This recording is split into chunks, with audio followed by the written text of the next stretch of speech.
conduire son pays vers les peuples de liberté auxquels nous appartenons, a payé, non pas de sa vie, mais de sa liberté dans sa vie, pour pouvoir continuer à dire et à écrire ce qu'il pensait haut et fort.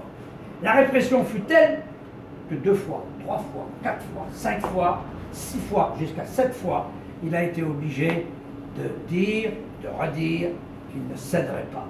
Il n'a jamais cédé face à l'oppression. Il a été en appel.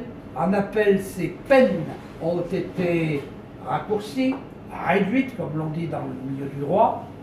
Malheureusement, aujourd'hui, il n'est pas avec nous, bien que libéré, puisque vous m'avez fait le plaisir et l'honneur d'être en direct avec lui tout à l'heure.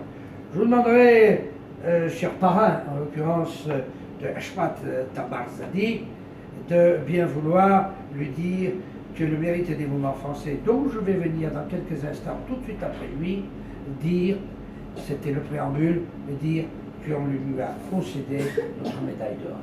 Alors je vais vous demander, quant à vous, de bien vouloir la mettre devant vos caméras multiples qui sont ici, devant vos radios, et sous les applaudissements, mesdames et messieurs, de cette démonstration.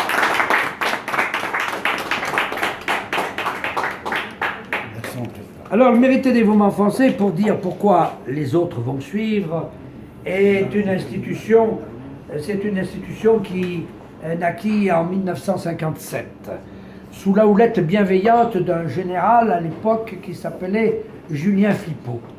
À une époque où la Légion d'honneur était un peu galvaudée, dirons-nous, où il était assez facile d'entrer dans la Légion d'honneur sans avoir des titres émérites, comme aujourd'hui la grande chancellerie requiert, titre éminent rendu à la France ou à la patrie.